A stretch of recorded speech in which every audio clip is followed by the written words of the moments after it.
am a lecturer in special and inclusive education. I have been teaching and researching inclusive education in the past few years.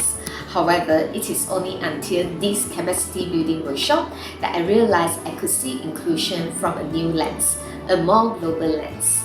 I learned about more pragmatic ways to advance inclusion in higher education and the importance of value proposition and impact measure in this initiative.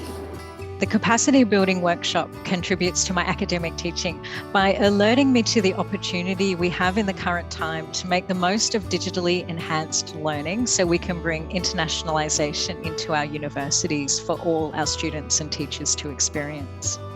I see the workshop as a mirror or a magnifying glass to my work and to what I've been doing. The workshop makes me stop and reflect. So it's like reflect on the practice that we've been doing, because our university is almost 60 years old.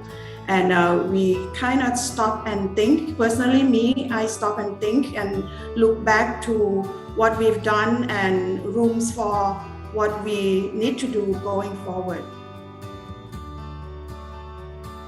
Right, for our action plans that the value propositions is to increase the awareness of the students on their global learning opportunities, and also to invite them to participate in whatever programs we will provide and the programs that are available to them, and to make their learning journey meaningful.